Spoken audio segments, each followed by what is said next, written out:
Hi guys, it's Kelly here and I am back with another video. Today's video is featuring some new products from Hero Art's holiday catalog release. This is the Finch's Greetings and then the Holiday Cardinal. The next one is the Holly Berries Stamp and Cut, the extra large. These sentiments are fantastic. We'll talk about those a little later. I didn't use the die portion of it, just the sentiment. I'm using the snowflake stencil and then the color layering wreath. So this is a long video. Get your snack, get your drink, like buckle down because we're going to be here a minute. So first of all, Hero Art sent me these. And was super excited to try them. I have, obviously people have used them over the years, the ink blending brushes, but I have not. They sent me an extra large, a medium, and a small. And I found them quite easy to use.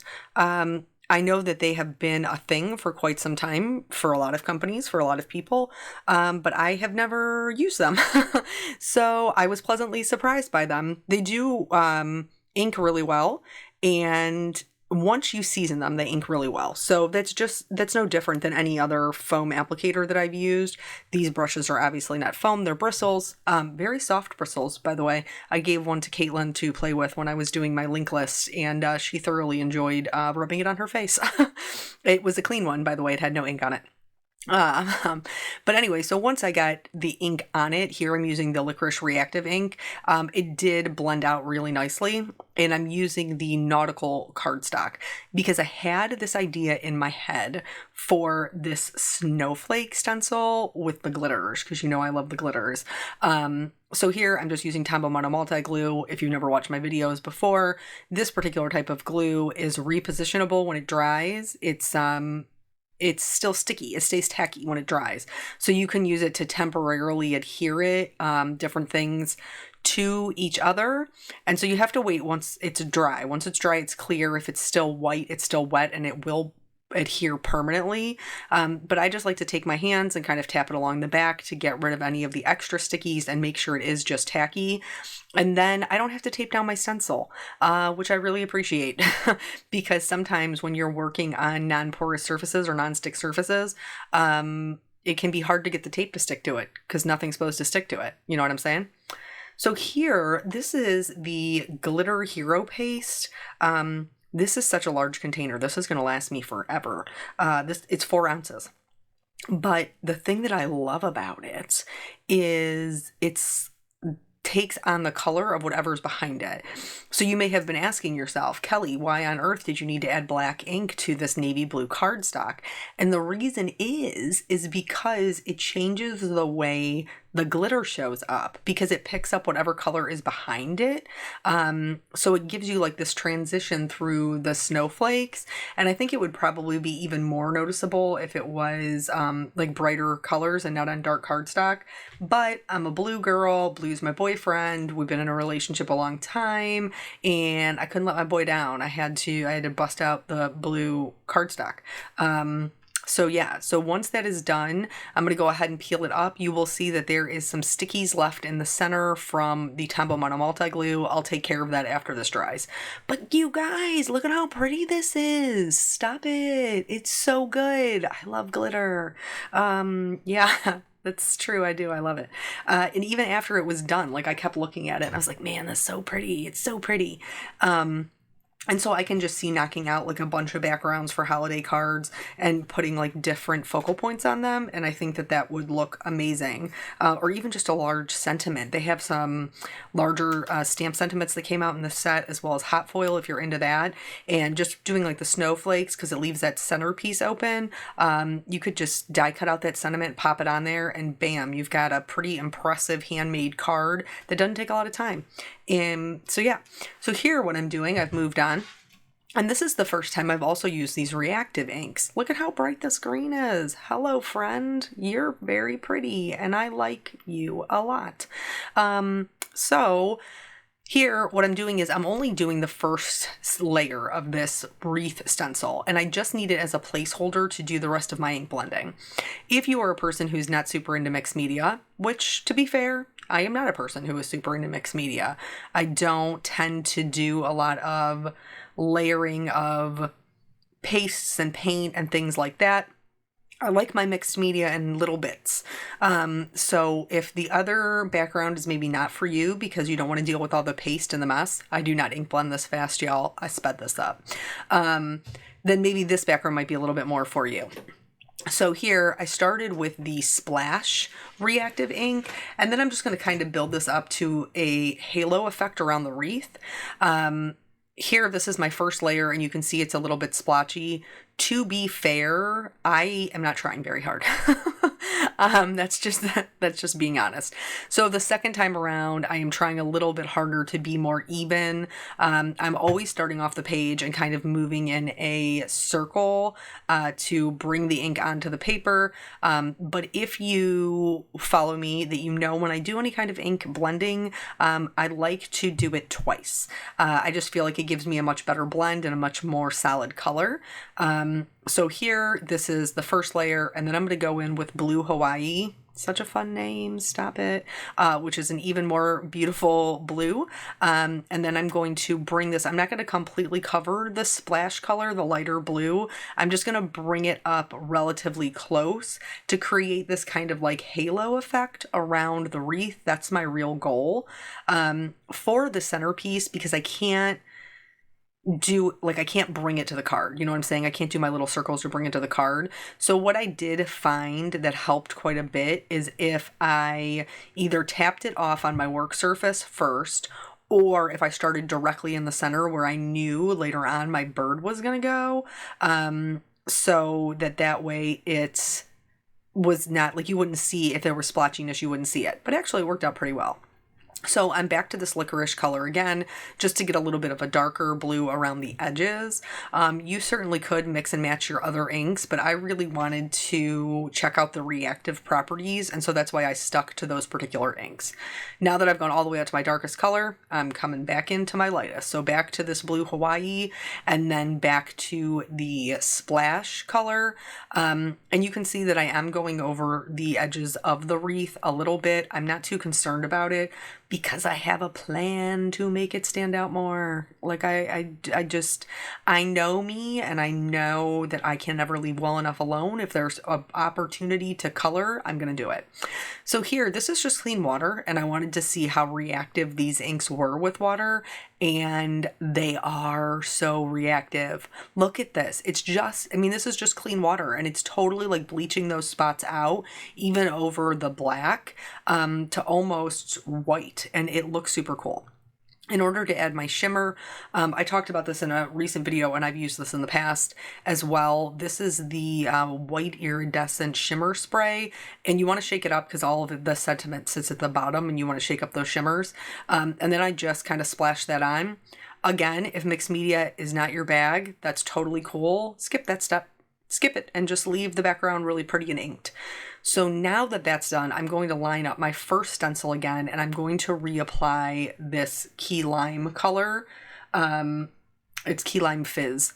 And that is, surprisingly, I know, is going to kind of cover up the edges and make it a little bit brighter so that it pops off of the blue. Just super, super fun color here. I've told you guys in the past, if you watch my videos, like my mama don't like green, but I do, and I really like neon green with navy blue. So here is the next layer, and I'm going to be honest. I told you I stuck to reactive inks for a reason, and this is the green, I think it's green apple. Yep, it is. It's green apple. But it's just not dark enough to give me the kind of contrast that I'm looking for. Like the colors are just too similar, and I think it's partially because of the brightness factor. So I decided I was going to go in with this Pool Party and see if I could maybe change the tone of the branches to make them a little bit darker. I will say it did change the tone of it. It made it more blue-green, but it did not make it much darker. So, like I said, I have a fix for that. I'm not super worried about it because I cannot help myself, and I have to make things my own. It's just my style. I know not everybody's like that, and that's cool. These layering stencils will work perfectly without adding any extra oomph to them, but I like the oomph. That's what I'm here for. So here, this is the blue raspberry, and there's little holly leaves that go on this wreath. So I'm putting that down with the blue raspberry color. This went by so super fast with these little inkers. And I used, I guess, what I felt was proportionate to each thing. So for like this one, I'm using the medium size because I have that area to cover. And then this is the berries. And for the berries, I used fruit punch, but you're not even going to see it. No, you're not. I just wanted to show you that you don't need to do what I'm doing, that you can put the berries down on the wreath with this fruit punch color or any other red that you have in your arsenal, and your wreath will still be beautiful. Because we're working with blue as a background, and blue is friends with red, and blue is friends with green, I don't have to worry about the colors of my wreath not working with my background. It will make my red a little bit darker, a little bit deeper, but it isn't going to make it so that it doesn't show up or that it's ugly. Here's what I'm going to do instead. So I've never got to play with this. This is just like, it was such a experience in just like playing with products. And if there's products like that you're curious about that you want to see, like please let me know. I'm happy to kind of experiment with them and give you my 2 cents. But so this wax is like a paste. You can see like the shimmer that it has in it. It's so pretty. And they have a bunch of different colors. They have like a berry, an olive, a gold. The gold, these berries would be beautiful in gold. But anywho, so which gives you the opportunity to kind of play around with it. And actually, I saw somebody else from the Hero team. They just used it with like a scrap piece of cardstock and kind of like wiped it on the edges of a butterfly die cut. Beautiful, beautiful sheen. Here, I wanted the berries to be a little bit 3D and have that kind of shimmer to it. And so that's why I decided to use the wax. It does adhere to most surfaces, paper, glass, all that jazz, and it dries and is not going to go anywhere. Like you're not going to smear it, smush it once you let it dry. So on that right-hand side, though, I did get a little bit of smushing outside of my stencil, and I know why that happened. It's because when I was doing it, I wasn't holding it down in that area. So just be conscientious and work in small areas to make sure it doesn't smush out. Here, now that everything is dry, I'm going back in and just removing any of that stickiness left over from my adhesive on my stencil with an adhesive eraser. I didn't have any issues with it removing. It was no problem. I'm going to stamp my cardinal wreath and my finch here, and I'm going to be using the Hero Art Intense Black. This is safe for Copic coloring, which is what I'm going to do with these images. I really think that this is kind of how this idea for this card came about, because when I was looking at the products in the catalog, like the holiday bird and wreath is such a classic combination that's so easy to do and that you see a lot for holidays, that I thought it would be kind of fun to do them a little bit more modern and in 2 different ways. So depending upon what kind of style you gravitate toward or what style of crafting you enjoy, you could do either or. So here I'm back to this wreath, and I've picked just 3 green colors. We talked in a recent video about using your stencils as a guide for your shading, and that's what I'm doing here. That is exactly what I am doing here. I am looking to see the pine that's already put down there, and then I'm just adding shading to what I've already stenciled. I chose 3 colors because I have a main color down already that I'm going to use as my quote-unquote highlight. But yeah, so I'm just going to go through, and it's really just little flicks of color. That's all that I did, was just take my marker. I started even with my darkest marker, which is unusual for me, and flicked it down, and then just went over those same flicks, kind of extending them a little bit each time, with then the mid-tone and then the lightest color of the marker. And I just followed the wreath all the way around until I was happy with the way that that looked. now that's done. Ta-da! I'm going to do the same thing with little holly leaves. I felt like they were getting a little bit lost in my blue background. I think the teals that I chose were just a little too close to the blues. And in order to make them kind of stand out a little bit, I'm going to go in with 2 teal markers and bolster those up. And then we will get into the Copic coloring of the birds. I told you guys it's such a heavy week. But before we get into any sort of story time, I do want to tell you, there's so much released with this catalog. It's all really beautiful stuff. But there is a blog hop going on and there are prizes to be won. And so I will link that below if you're watching on YouTube to head over there, hop along the hop, have as many chances to win as you can. Because Hero Art is just there. You guys know if you followed my stamping journey, like Hero Arts was, sorry, losing my voice. Hero Arts was like goals for me as a card maker. When I first started card making, like they do the catalog, they do the fall catalog and the spring catalog. I would save up all of my craft money and I would buy twice a year. And I would buy twice a year at the spring catalog and at the fall catalog, because that was the majority of like the stamps that I loved. Like back when they did like the large red rubber stamps, I owned, oh my gosh, so many of those. They were just my first love as a stamper, and then a card maker.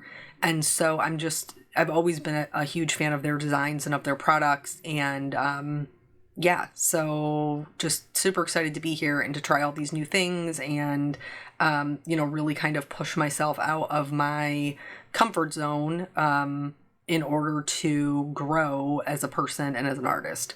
So, yeah, really heavy rotation on this week.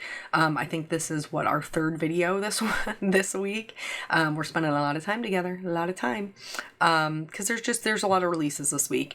And I have found, I was talking to my friend Dawn, like for a while there, back when I first got divorced. Now this is however many years ago. What has it been? 5 years? When I first got divorced, I had to work as much as I possibly could. I had 4 jobs, because when I got divorced, I left with nothing. I didn't take furniture. I didn't take Peanuts furniture. I just took my craft room and like my clothes. We had 2 sets of dishes, so I took like 1 set of dishes. We had 2 sets of pots and pans. I took 1 set of pot and pans. And like I was basically starting all over. I had no furniture. I had no bedding. I had no bed. So what did I need bedding for, right?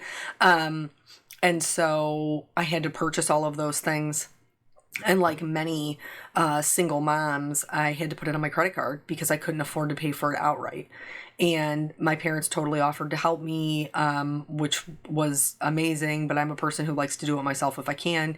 And one thing that I will say is, at least I had excellent credit. So that wasn't something that was an issue. But then, eventually I have to pay those bills, right? So, I worked 4 jobs. I did the card making. I worked full-time as a clerk/case manager for one police department. I dispatched part-time for another police department. And then I taught 911 telecommunications at a college. So I was doing all of that, juggling all of that with momming. And basically I was pretty much getting no sleep. Like I was just surviving my life on a series of naps, which honestly, once I became a parent was pretty much how I survived my life, was just on a series of naps. So that wasn't really that different. But I needed every job that came my way. And at the time I was working for another company and, due to differing opinions, I stopped working for them, and they were such a large part of my income. It was totally terrifying, but like I had to do what felt right for me. And so anybody, like whenever somebody reached out to me, which I was very fortunate that a lot of those people were my friends and like I knew the integrity of their company. But there were some other companies that I wasn't really familiar with that I had to do research on, because I really just needed the jobs in order to pay my bills. So, I took those jobs and I worked all the time. If I was working, because I split my shifts between day shift and afternoon shift.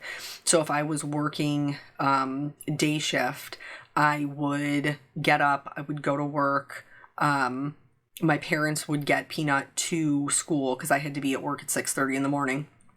I would get up, I would go to work. I would come home, I would get Peanut from school. We would do, and back then he was in like kindergarten, so he didn't really have any homework. So then we would do, anything that we needed to do project wise. We'd do dinner, we'd spend time together, I'd put him to bed, and then I'd start card making. And then on the days that I worked afternoon shift, I would get up at 6:30 in the morning to get Peanut from his dad. I would, we would do breakfast, all of that. I would take him to school. I would come home. I would card make until I had to leave for work at 2:00 in the afternoon. My parents would pick him up from school on those days. And then I would work until 10:00 at night.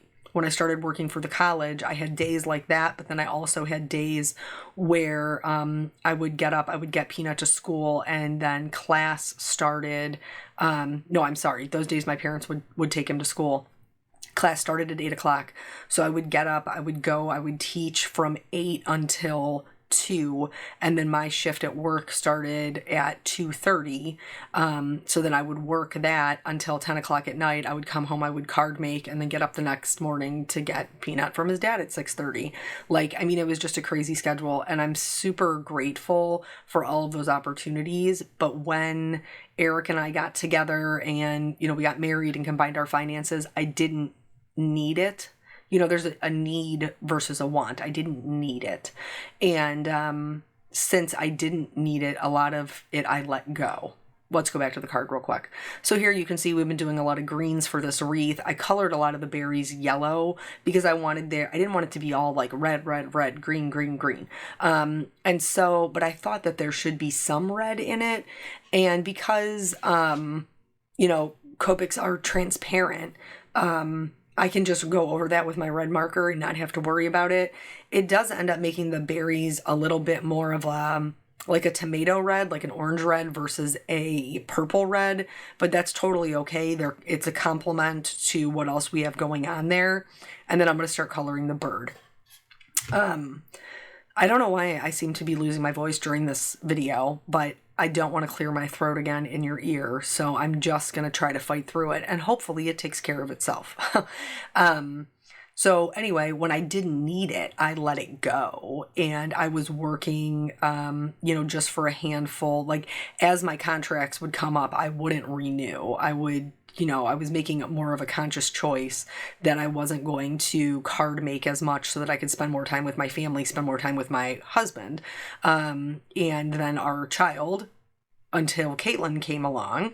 And then once, now we have children. And so, when Eric and I made the decision that I was going to do this full time, that I was going to have the opportunity to really give it a shot and see if it was something that I could do full time, and kind of carry, the same kind of finances that I was working full time. We knew it wasn't going to be exactly the same. We totally knew that.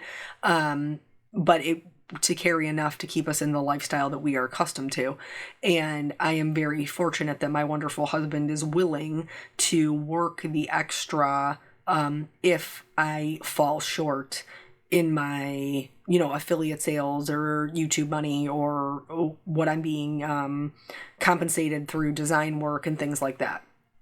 So once I started getting back into it, it was really funny because I had told him, like, when I was pregnant with Caitlin, I wasn't doing anything. I was exhausted. I was busy growing a human. I was like sitting on the couch, eating Doritos, making kidneys. Like, that's what I was doing. And I wasn't really card making at all, to be honest. Very, very minimal. And not that I didn't want to be creative. I was just really tired. I remember being tired with Peanut, but Caitlin she took all my energy. All the energies I had, she wanted them. And that's still true, honestly. All the energies I have, she still want them too. That baby don't want to sleep. But anywho, like when we made the decision for me to do this and I started really, upkeeping videos and everything else, I a lot of people started reaching back out to me, which was really reassuring because I remember telling Eric, like, I've let it go. Like, I've let my company, my business, like, it is not what it used to be, and I don't know that I'll be able to get it back again. And then so to be here where I am now, like, I'm just so extraordinarily grateful for those of you that like stuck it out with me, because Hero Arts was actually one of the teams that in that time frame that I turned down. It was like my dream team forever, and then I got to the point where I was in a position to turn down my dream design team. And so now to have an opportunity for it to work out for both of us, to fit into my schedule, and for them to have an opening on the team for me to fill, I'm just super honored and grateful, because I mean, they've been around forever. They're like one of the originals. I mean, like I told you, they certainly were one of my original stamps that I owned for sure. I was buying almost nothing but Hero Arts exclusively when I first started. And so yeah, just it's wonderful, and I'm so grateful to you guys. I'm so grateful like to God to just put me in a place where this is something that I can do. And I've had people reach out to me and be like, hey, can you tell me how to get on a good design team? Or can you tell me how to make money at this? Or can you tell me how to make a living at this? And I mean, I can give you some tips if you would like that. I know we've talked about it in past videos. If you would be interested in hearing that, like, leave me a comment below and I will for sure touch on that.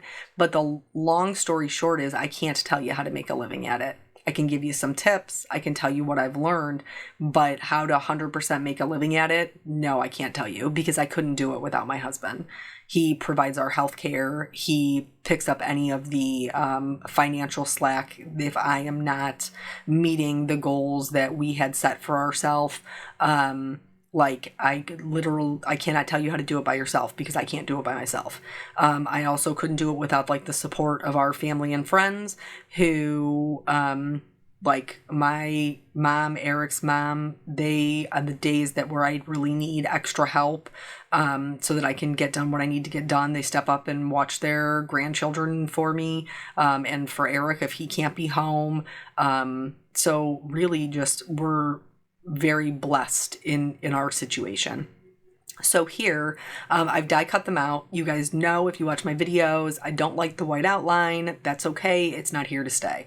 Here, this set, okay, so it's a Stampin' Cut extra large, and I really do like the little branches and like mistletoe berries that come with it. But let's talk about the stamp set and about how, I'm going to pick it up. You can probably hear it. They have so many like good inside outsides and a lot of combinations pieces. So like you could say like wishing you a very Merry Christmas and best wishes for a new year. Have yourself a merry little Christmas, warm wishes this holiday season, wishing you a joyous holiday season. Like there's just so many that you could put inside and outside. And I love that. Especially if you plan on selling your cards, you know, like obviously pay attention to angel policies. That's important. But it's just so nice to not have to like handwrite in your sentiment on the inside. If you just want to knock out Christmas cards and sign your name at the bottom, totally an option. So here I have stamped with some embossing ink after I treated with my anti-static tool. I am using the white embossing powder, just heated that up, and that is again on that same nautical cardstock. Here's how I get rid of my white outlines on my images. I just use Copic markers. This is not a perfect match. This color actually matches closest to the snowflakes. Not so much the navy blue, but more the snowflakes, and I'm cool with that. I feel like it matches pretty well, and it just adds an extra layer. I am going to pop this up on foam so that it is a more dimensional card, and I didn't have any issues with that sticking to the cardstock or to the glitter paste. For the sentiments, you can see I've trimmed them down into labels. That's usually my MO. I like a little label sentiment. And I like the white. I think it shows up really nicely. And so here, what I ended up doing was I put glue in the center and then put foam tape on either end so that it would all be level. For this other one with the stenciled wreath, I'm going to glue the bird down flat because, well, I didn't want to take the time to pop it up on foam because it's got so many little finicky pieces and I'm lazy. You guys have learned that by now. So I'm going to glue that down flat. I am going to go in with Copic markers and again, just eradicate that white line because I don't like it. And then I'll pop the sentiment up on foam again. I decided to, again, adhere it to the center. I think it just makes the most sense with the wreath and design. That's my personal opinion. You're welcome to do it however you would like. And then the only other thing that I did was I took a white gel pen and I went in and just put some little highlights on my berries and in their eyes, and then I called it a day. So thank you guys so much for joining me, for your time, for always, supporting me and your wonderful comments and the shares that you, your own stories that you give me. And I will link the blog hop below. I hope you head over and check it out, and I will catch you guys on the next video. Bye.